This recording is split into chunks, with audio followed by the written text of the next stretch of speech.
ओम शांति। आज का अव्यक्त महावाक्य 10 दिसंबर सन 1978 से लिया गया है, जिसका शीर्षक है विस्तार को ना देख, सार अर्थात बिंदु को देखो। मधुबन निवासी त्यागी तपस्वी बच्चों प्रति बाप दादा बोले। मधुबन निवासी अर्थात मधुरता के सागर में सदा लहराने वाले बाप दादा की विशेष कर्म भूमि, चरित्र भूमि, मधुर मिलन भूमि या महान पुण्य भूमि, ऐसी भूमि के सदा निवासी कितनी महान आत्माएं हैं। निराकार बाप को भी इस साकार भूमि से विशेष स्नेह है। ऐसे भूमि के निवासी स्वयं को भी सदा ऐसे अनुभव करते हैं। मधुबन अर्थात मधुर भूमि। वृत्ति की भी मधुरता, वाणी की भी मधुरता और हर कर्म में भी सदा मधुरता। जैसी भूमि वैसी ही भूमि में रहने वाली महान आत्माएं। मधुबन से जो आत्माएं अनुभव करके जाती हैं, वह भी क्या कहती हैं? मधुबन है संगम युगी स्वर्ग अर्थात स्वर्ग भूमि में रहने वाले। अब भी स्वर्ग और भविष्य में भी स्वर्ग, तो डबल स्वर्ग के अधिकारी कितने विशेष हुए। बाप दादा आज खास मधुबन निवासियों से मिलने आए हैं। बाबा पूछते हैं, स्वर्ग की विशेषता अथवा स्वर्ग का विशेष गायन क्या है? स्वर्ग का विशेष गायन है सदा संपन्न अर्थात अप्राप्त नहीं कोई वस्तु स्वर्ग के खजाने में। चाहे संगम युगी स्वर्ग या भविष्य का स्वर्ग, दोनों ही यह एक ही विशेषता गाई हुई है। दोनों की यह एक ही विशेषता गाई हुई है। तो मधुबन निवासी अर्थात संगम युगी स्वर्ग निवासी ऐसी संपन्न स्थिति का अनुभव करते हैं, जिसमें महसूस हो कि हम सदा तृप्त आत्माएं हैं। जैसे इच्छा मात्रम अविद्या के संस्कार भविष्य स्वर्ग में नेचुरल होंगे, वैसे मधुबन निवासियों के यह नेचुरल संस्कार हैं। स्वर्गवासी अर्थात इन सब बातों में नेचुरल संस्कार स्वरूप हो। कोई भी पूछते हैं, आप कहाँ के रहवासी हो? बड़ी फलक से खुशी से कहते हो ना, हम मधुबन निवासी हैं। मधुबनवासी की जैसे छाप लगी हुई है, साथ साथ जैसा स्थान वैसी स्थिति की छाप भी होगी ना। जैसे कोल्ड स्टोर में जाएंगे तो जैसा स्थान वैसी स्थिति ऑटोमेटिकली होगी ना। तो मधुबन की जो महिमा है, ऐसे संस्कार बने हैं, क्योंकि साकार रूप में लक्ष्य स्वरूप सबके आगे मधुबन है। कापी सब मधुबन को करते हैं। किसी की भी स्थिति में हलचल होती है तो अचल घर मधुबन याद आता है कि मधुबन अचल घर में जाने से अचल हो जाएंगे। ऐसी भावना से, शुभ कामना से इस पुण्य भूमि पर सभी आते हैं।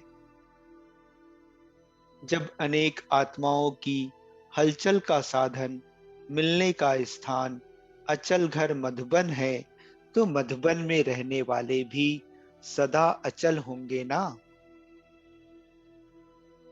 ऐसी स्टेज अनेक आत्माओं के लिए मार्गदर्शन करने वाली होगी, क्योंकि मधुबन है लाइट हाउस, सर्व सेवा केंद्रों को सहयोग देने वाले मधुबन निवासी हैं। सदा संकल्प, वाणी अथवा कर्म से एक दो के सहयोगी हैं, तो साथियों के भी सहयोगी होंगे ना। सर्व बच्चों को 1 वर्ष मिला है रिजल्ट निकालने के लिए, तो 1 वर्ष में अब क्या परिवर्तन लाया है, जिसको दूसरे सुनने वाले स्वयं भी परिवर्तन हो जाएं। जैसे कई बार देखा होगा, कोई कोई आत्माएं जब अपना सच्ची दिल से, उमंग से, बाप के स्नेह से अनुभव सुनाती हैं, तो अनुभव सुनते सुनते भी अनेक आत्माएं परिवर्तित हो जाती हैं। एक का परिवर्तन अनेक आत्माओं के परिवर्तन का साधन बन जाता है। तो ऐसा परिवर्तन हुआ है जो अनेकों को एक एग्जाम्पल अर्थात उदाहरण रूप में हो। 1 वर्ष में ऐसे कोई वंडरफुल अनुभव हुआ है? किस किस ने हाई जंप दिया, किसने लिफ्ट की गिफ्ट ली? जैसे आजकल टीवी में चारों ओर एक स्थान का चित्र स्पष्ट दिखाई देता है, तो मधुबन भी टीवी स्टेशन है।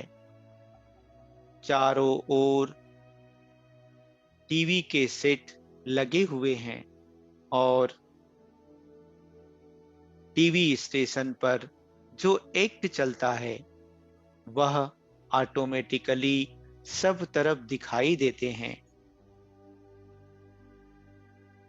तो मधुबन वालों का हर संकल्प भी चारों ओर दिखाई देता अर्थात फैलता है, क्योंकि टीवी सेट चारों ओर लगे हुए हैं।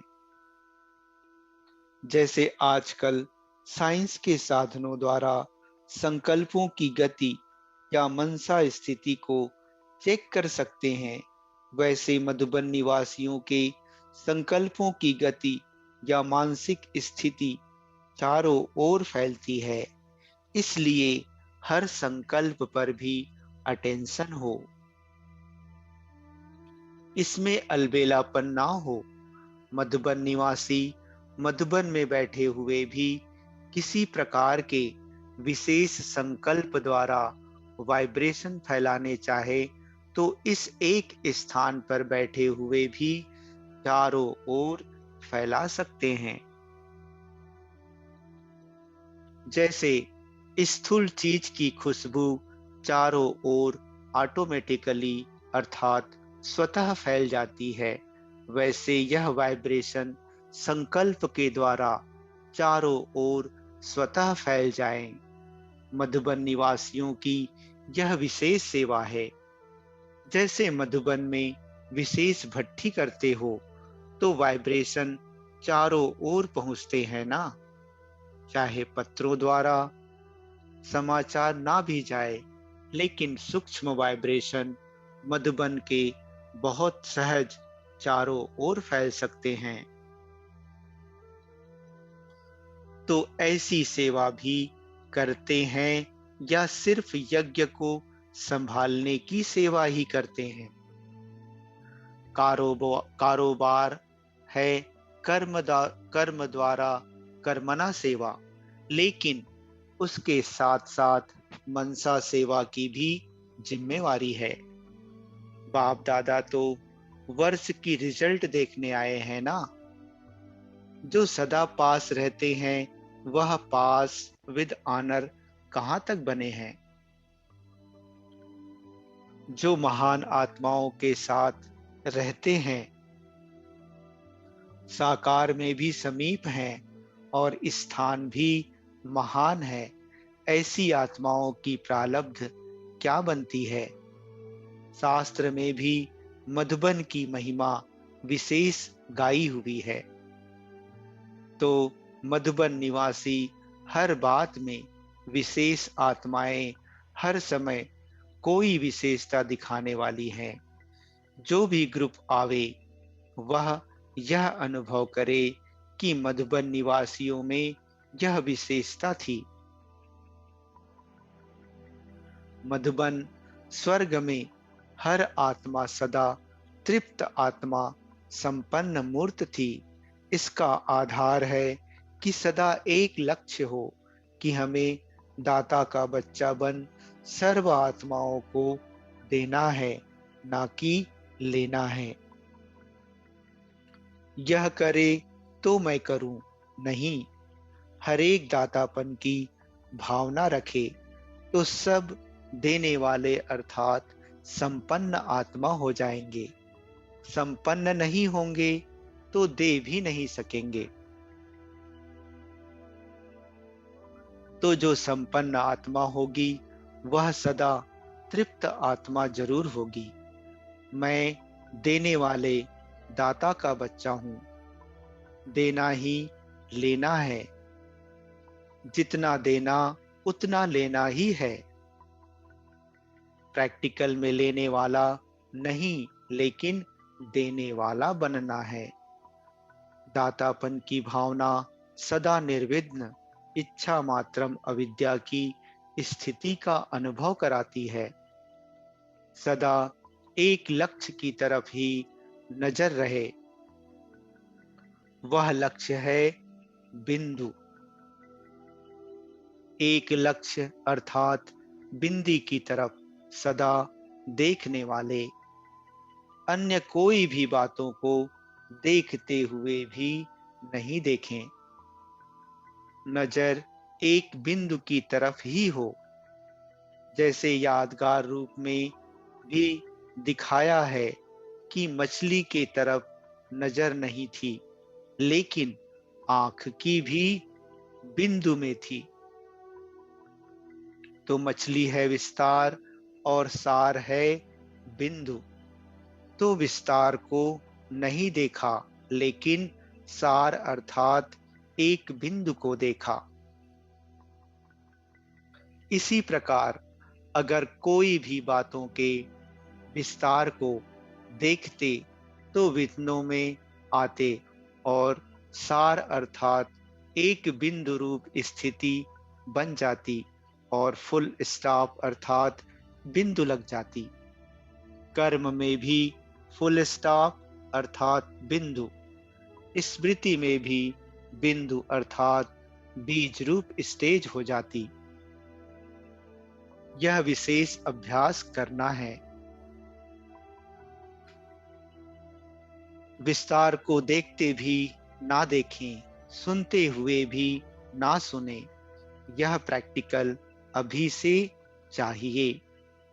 तब अंत के समय चारों ओर की हलचल की आवाज जो बड़ी दुखदाई होगी, दृश्य भी अति भयानक होंगे।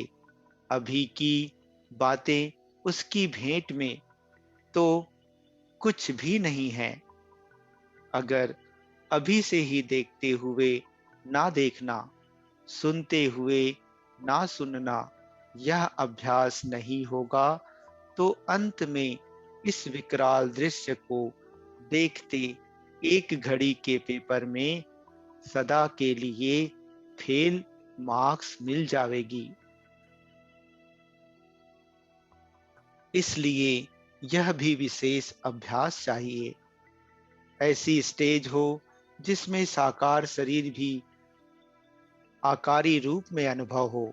जैसे आकार रूप में देखा, साकार शरीर भी आकारी फरिश्ता रूप अनुभव किया ना। चलते फिरते कार्य करते आकारी फरिश्ता अनुभव करते थे। शरीर तो वही था ना, लेकिन स्थूल शरीर का भान निकल जाने के कारण स्थूल शरीर होते भी आकारी रूप अनुभव करते थे। तो ऐसा अभ्यास आप सब का हो। कर्मेंद्रियों द्वारा कर्म होता रहे, लेकिन मनसा शक्ति द्वारा वायुमंडल शक्तिशाली स्नेह संपन्न सर्व के सहयोग के वाइब्रेशन का फैला हुआ हो। जिस भी स्थान पर जावे तो यह फरिश्ता रूप दिखाई दे। कर्म कर रहे हैं, लेकिन एक ही समय पर कर्म और मनसा दोनों सेवा का बैलेंस हो। जैसे शुरू शुरू में यह अभ्यास कराया था, कर्म फल बहुत साधारण हो, लेकिन स्थिति ऐसी महान हो जो साधारण काम होते हुए भी साक्षात्कार मूर्त दिखाई दे। कोई भी स्थूल कार्य, धोबी घाट या सफाई आदि का कर रहे हैं, भंडारे का कार्य कर रहे हैं, लेकिन स्थिति ऐसी महान हो, ऐसा भी समय प्रैक्टिकल में आएगा जो देखने वाले यही वर्णन करेंगे कि इतनी महान आत्माएं फरिश्ता रूप और कार्य क्या कर रही हैं। कार्य साधारण और स्थिति अति श्रेष्ठ। जैसे सतयुगी सहजादियों की आत्माएं जब आती थीं, तो वह भविष्य के रूप प्रैक्टिकल में देखते हुए आश्चर्य खाती थी ना, कि इतने बड़े महाराजे और कार्य क्या कर रहे हैं। विश्व महाराजा और भोजन बना रहे हैं। वैसे ही आने वाली आत्माएं यह वर्णन करेंगी कि हमारे इतने श्रेष्ठ पूज्य इष्ट देव और यह कार्य कर रहे हैं। चलते फिरते इष्ट देव या देवी का साक्षात्कार स्पष्ट दिखाई दे। अंत में पूज्य स्वरूप प्रत्यक्ष देखने में लगेंगे। फरिश्ता रूप प्रत्यक्ष दिखाई देने लगेगा। जैसे कल्प पहले का भी गायन है अर्जुन का। साधारण सखा रूप भी देखा, लेकिन वास्तविक रूप का साक्षात्कार करने के बाद वर्णन किया कि आप क्या हो। इतना श्रेष्ठ और वह साधारण सखा रूप, इसी रीति आपके भी साक्षात्कार होंगे। चलते फिरते दिव्य दृष्टि में जाकर देखें, वह बात और है। जैसे शुरू में चलते फिरते देखते रहते थे, यह ध्यान में जाकर देखने की बात नहीं। जैसे एक साकार बाप का आदि में अनुभव किया, वैसे अंत में अभी सब साक्षात्कार होगा, सबका साक्षात्कार होगा। यह साधारण रूप गायब हो जाएगा। फरिश्ता रूप या पूज्य रूप देखेंगे। जैसे शुरू में आकारी ब्रह्मा और श्री कृष्ण का साथ साथ साक्षात्कार होता था, वैसे अभी भी यह साधारण रूप देखते हुए भी दिखाई ना दे। आपके पूज्य देवी या देवता रूप या फरिश्ता रूप देखें। लेकिन यह तब होगा जब आप सबका पुरुषार्थ देखते हुए ना देखने का हो। तब ही अनेक आत्माओं को भी आप महान आत्माओं का यह साधारण रूप देखते हुए भी नहीं दिखाई देगा। आंख खुले खुले एक सेकंड में साक्षात्कार होगा। ऐसी स्टेज बनाने के लिए विशेष अभ्यास बताया कि देखते हुए भी ना देखो, सुनते हुए भी ना सुनो। एक ही बात सुनो और एक बिंदु को ही देखो। विस्तार को ना देख, एक सार को देखो। विस्तार को ना सुनते हुए सदा सार को ही सुनो। ऐसे जादू की नगरी यह मधुबन बन जाएगा। तो सुना मधुबन का महत्व, अर्थात मधुबन निवासियों का महत्व। अच्छा, मधुबन की शक्ति सेना अर्थात विशेष आत्माओं की सेना, हर एक अपनी विशेषता को अच्छी तरह से जानते हो। विशेषता के कारण ही विशेष भूमि के निवासी बने हैं। यह खुशी रहती है। पिछला खाता तो हर एक का अपना अपना है, जो चुकतू भी होता रहता है, लेकिन साथ साथ ड्रामा अनुसार कोई ना कोई विशेषता भी है, जिस कारण विशेष पाठ मिला है। सदा पुण्य भूमि और श्रेष्ठ आत्माओं के संग का विशेष पाठ यह कम भाग्य नहीं है। जड़ चित्रों के मंदिर के पुजारी भी अपने को कितना महान समझते हैं। है पुजारी, लेकिन नशा कितना रहता, क्योंकि समझते हैं मूर्ति के समीप संबंध वाले हैं। तो जड़ चित्रों के पुजारी भी इतना नशा रखते। यहाँ तो पुजारी की बात नहीं, यहाँ तो संपर्क में रहने वाले, संग में रहने वाले संगी साथियों को कितना नशा और खुशी होनी चाहिए। ईश्वरीय परिवार में आई हुई आत्मा में कोई विशेषता ना हो, यह हो नहीं सकता। तो अपनी विशेषता को जान उसको कर्म में लगाओ। जो भी गुण अथवा विशेषता हो, चाहे कर्मणा का गुण हो, चाहे मधुरता का गुण हो, स्नेह का हो, उसको कार्य में लगाओ। जैसे लोहा पारस से लग पारस बन जाता है, वैसे एक गुण या विशेषता सेवा में लगाने से सेवा का फल एक का लाख गुना मिलने से वह एक विशेषता अनेक समय का फल देने के लायक बन जाती। जैसे एक बीज डालने से कितने फल निकलते, वैसे एक भी विशेषता कर्म में लगाना अर्थात धरनी में बीज डालना है। तो समझे कितने खुशनसीब हो। ब्राह्मण परिवार में जन्म हुआ है, तो जन्म के साथ कोई ना कोई विशेषता की तकदीर साथ लेकर ही आए हैं। सिर्फ अंतर यह हो जाता कि उसको कार्य में कहाँ तक लगाते हैं। जन्म का भाग्य है, लेकिन भाग्य को कर्म या सेवा में लगाने से अनेक समय के भाग्य का फल निकालना, बीज बोने का यह तरीका आना चाहिए। फल तो अवश्य निकलेगा। बीज बोना अर्थात विशेषता रूपी बीज को सेवा में लगाना। यहाँ तो सब सदा भाग्य के तख्त नसीन हैं।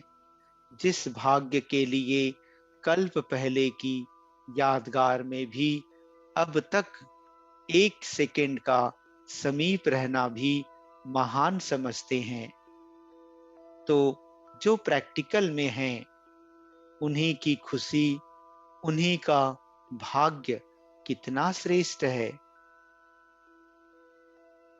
श्रेष्ठता को सामने रखने से व्यर्थ बातें समाप्त हो जाती हैं। अच्छा,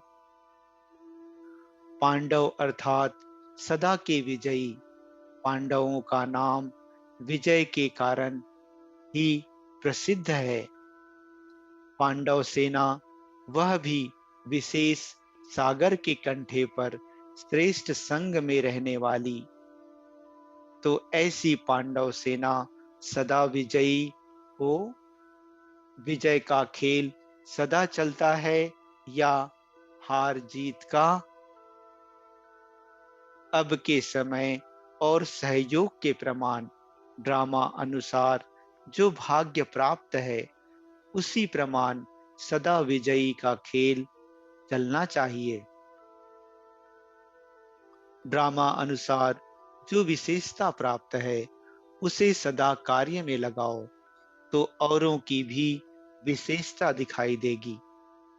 विशेषता ना देख बातों को देखते हो, इसलिए हार होती है। हरेक की विशेषता को स्मृति में रखो। एक दो में फेथफुल रहो, तो उनकी बातों का भाव बदल जाएगा। अगर आपस में दो मित्र होते हैं और उनके बीच तीसरा उनकी कुछ ग्लानि करने आता, तो वह उसके भाव को बदल देते हैं। जैसे आपको कोई ब्रह्मा बाप के लिए कहे कि यह क्या, यह तो गाली देते हैं। लेकिन तुम उन्हें निश्चय से समझाएंगे कि यह गाली नहीं है, यह तो स्पष्टीकरण है। जहां निश्चय होता है, वहां शब्द का भाव बदल साधारण बात हो जाती है। हर एक की विशेषता को देखो, तो अनेक होते भी एक दिखाई देंगे।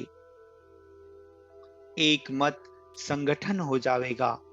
कोई किसकी ग्लानि की बातें सुनाए, तो उसे टेका देने के बजाय सुनाने वाले का रूप परिवर्तन कर दो।